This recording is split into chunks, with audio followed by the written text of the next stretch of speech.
भाई अभी जो आपके लिए मैं अभी लेके आया हूँ ये वाला 13 जून का फर्स्ट शिफ्ट का रियल क्वेश्चन है। ये रियल क्वेश्चन है, ये अभी मुझे एक स्टूडेंट ने भेजा है और ये एकदम रियल क्वेश्चन है, आप लोग को वो करा रहा हूँ। तो पहला जो क्वेश्चन है कि, और ये जो पीडीएफ है टेलीग्राम पे डाल दूंगा, ठीक है। विच सुल्तान एज्यूम द टाइटल खलीफा? ये भाई किसने लिया था? तो ये मुबारक शाह ने लिया था। अब ये मुबारक शाह किससे बिलोंग करते थे? तो ये सैयद डायनेस्टी से बिलोंग करते थे। थोड़ी थोड़ी चीज़ें देख लेते हैं। सैयद डायनेस्टी से बिलोंग करते थे। सैयद वंश का संस्थापक कौन था? तो खिजीर था।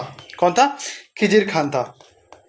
ठीक है। सैयद डायनेस्टी का कब से, यानी कि देख रहे हो दिल्ली सल्तनत से कितना इंपॉर्टेंट क्वेश्चन है। 1400 लेकर के 1451 तक सैयद वंश का शासन था। मुबारक शाह का अगर शासन की बात करूं तो ये था 1421 से लेकर के 1434 तक। ठीक है। और अंतिम शासक कौन था भाई सैयद डायनेस्टी का? ये था आलम शाह। कौन था? आलम शाह। ठीक है। सैयद डायनेस्टी के बाद कौन सा वंश आया था? लोधी वंश आया था। ठीक है। और दिल्ली सल्तनत का अगर सबसे लास्ट रूलर की बात करूं तो कौन था? इब्राहिम लोधी। इब्राहिम लोधी। ठीक है। तो यहां से ये क्वेश्चन आया हुआ था। आपका सबसे जो पहला क्वेश्चन था वो ये था कि सुल्तान का टाइटल किसने एज्यूम किया था। अब आते हैं सेकंड क्वेश्चन पे। ठीक है। सेकंड क्वेश्चन पे आते हैं। सेकंड क्वेश्चन पे ये पूछा है कि उदगंगा, उदगंगा जो टैक्स था, ठीक है, उदगंगा जो टैक्स था वो किस पे, मतलब कौन सा किस पे लगता था? फॉरेस्ट पे लगता था, रिवर पे लगता था, ट्रेड रूट पे लगता था, या सॉल्ट प्रोडक्शन में लगता था? ठीक है। तो आपको थोड़ी चीज बताता हूँ। जैसे सॉरी यहाँ स्पेलिंग आई थिंक मिस्टेक हो गया, उदरंगा होगा। उदरंगा जो है ये बेसिकली जो सिंचाई और जो जल प्रयोग होता था ना, जो वाटर वाला, जो रिवर वाटर वाला, उस पे लगता था। ठीक है। सिंचाई और जो इरिगेशन आप बोल सकते हो, ये उस पे लगता था। ठीक है। यहां पर एक और आता है जैसे भागा।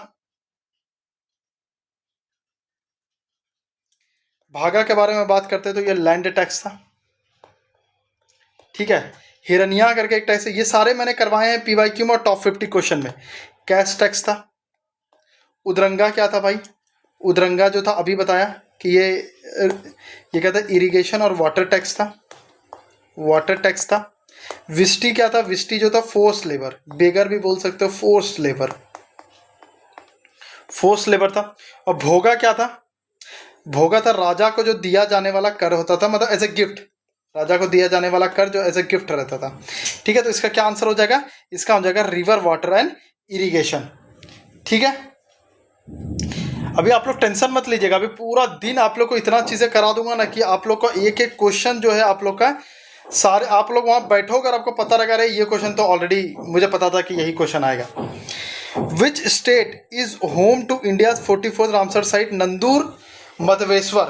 ये भाई सबको पता होगा अभी, राइट, कि महाराष्ट्र के नासिक डिस्ट्रिक्ट में ये स्थित है, राइट। कि इसको क्या 44th रामसर साइट बनाया गया और इसे ये भारत का भरतपुर भी कहा जाता है, आप सबको पता है। और ये गोदावरी और कड़वा नदी, कौन सा नदी? कड़वा नदियों के संगम के पास स्थित है। ठीक है। संगम के पास स्थित है ये। और रामसार कन्वेंशन कब हुआ था ये भी आप लोग देख लीजिए, 1971 में हुआ था। कहाँ पे हुआ था? रामसार ईरान में हुआ था। रामसार ईरान में हुआ था ये। और इंडिया रामसार का कब बना था मेंबर? 1982 में बना था। ठीक है। अब आता है विच आर्टिकल, यानी कि आर्टिकल से क्वेश्चन बन रहे हैं। पार्ट 5 के आर्टिकल से अभी तक क्वेश्चन आए हुए हैं आज। ठीक है। तो article 163 of the constitution deals किसके साथ करता है भाई? तो ये करता है governor and council of minister के साथ। अब थोड़ी थोड़ी चीजें, मोटी चीजें देख लेते हैं। काउंसिल ऑफ मिनिस्टर्स का हेड कौन होता है? चीफ मिनिस्टर होता है। गवर्नर नॉर्मली क्या करता है? सीएम और काउंसिल ऑफ मिनिस्टर के एडवाइस पे काम करता है, आप सबको पता है। कुछ सिचुएशन में गवर्नर के पास अपना डिस्क्रिशनरी पावर होता है, जो कि आपको पता है 200 आर्टिकल आप उसको प्रोवाइड करता है। ठीक है। गवर्नर का टेन्योर कितना होता है? 5 साल, 5 इयर्स। अगर गवर्नर का थोड़ा सा आर्टिकल देख ले, जैसे 153 गवर्नर ऑफ स्टेट होगा। 154 की बात करो तो एग्जीक्यूटिव पावर के बारे में बात करता है। 155 के बारे में बात करो तो अपॉइंटमेंट के बात करता है। 156 टर्म के बारे में बात करता है। 161 पार्डनिंग के बारे में बात करता है। 163 जो कि काउंसिल ऑफ मिनिस्टर एडवाइस करेंगे, एड एंड एडवाइस करेंगे गवर्नर को। ठीक है। 164 क्या बोलता है? अपॉइंटमेंट बात करता है कि appointment of chief minister and governor के बारे में बात करता है। और 213 क्या करता है भाई? गवर्नर को जो है पावर देता है ऑर्डिनेंस इशू करने के लिए। ठीक है। तो यहां तक सारी चीजें आप लोग को क्लियर हो गई होगी। ठीक है। अब आते हैं नेक्स्ट क्वेश्चन पे। नेक्स्ट क्वेश्चन पे आते हैं 97 कॉन्स्टिट्यूशनल अमेंडमेंट एक्ट। ये कब आया था भाई लोग? सॉरी माफ कीजिएगा, ये कब आया था? ये 2011 में आया था। किसके लिए आया था? ये कोऑपरेटिव सोसाइटीज के लिए आया था। ये किस में है? पार्ट 9 बी में है। ठीक है। ठीक है, यहाँ तक सारी चीज़ें हो गई। अब एक और क्वेश्चन ना बनता है, एक और क्वेश्चन शायद आप लोग में बन सकता है, इसलिए मैं यहाँ पर रख लेता हूँ। जैसे व्हाइट रिवोल्यूशन किससे रिलेटेड था? मिल्क से था। ग्रीन रिवोल्यूशन किससे रिलेटेड था? फूड प्रोडक्शन से। ब्लू किसके था? फिश था। येलो क्या था? येलो क्या था? ऑयल सीड के लिए था। पिंक क्या था? मीट एंड प्रॉन के लिए था। और इसके ना लीडर भी आप लोग याद रख लीजिएगा, ठीक है, लीडर भी बहुत इंपॉर्टेंट है, तो वो भी जरूर कर लीजिएगा। कुमुदनी लखिया के बारे में ये क्वेश्चन, मेरे सिप में भी ये क्वेश्चन था, जब मैं एनटीपीसी ग्रेजुएशन दिया था उसमें भी ये क्वेश्चन पूछा था कुमुदनी लखिया का।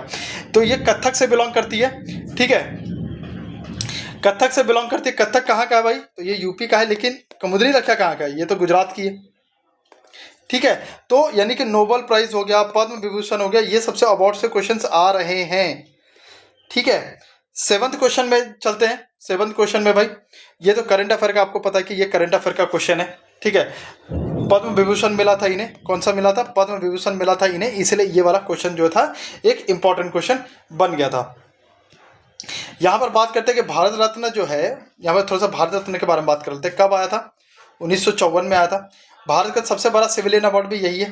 पहली बार किसे दिया गया था? सी राजा गोपालाचारी, एस राधा कृष्ण, मतलब ट्रिपल आर से याद रखते हैं, राजा गोपालाचारी, राधा कृष्ण और रमन, ठीक है। 8 पे आते हैं भाई, how many vitamin are included in the vitamin B complex? तो ये 8 होता है, आपको पता है, B1 B2 B3 B5 B6 B7 B9 B12, इन सब के नाम भी याद रख लीजिएगा, इन सब के नाम याद रख लीजिए। और विटामिन से क्वेश्चन बनेंगे तो वो भी आप लोग को अच्छे से तरीके से याद रख लो। What is the chemical formula of alum? यानी केमिकल फॉर्मूला से क्वेश्चन आ रहा है, तो बेकिंग पाउडर हो गया, वॉशिंग पाउडर, मतलब जितने भी हो गए, ठीक है, रिलेटेड जितने भी केमिकल फॉर्मूले हैं, जितने भी केमिकल फॉर्मूले हैं वो सारे आप लोग अच्छे तरीके से याद रखिएगा, ठीक है, सारे अच्छे तरीके से याद रखिएगा। वैसे कुछ कुछ ना मैं करवा देता हूँ आपको यहाँ पर, तो सही रहेगा। जैसे वॉशिंग सोडा के, अरे यार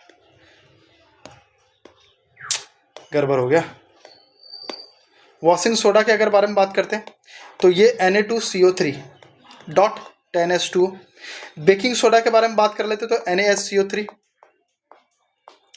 कॉस्टिक सोडा के बारे में बात कर लेते NaOH।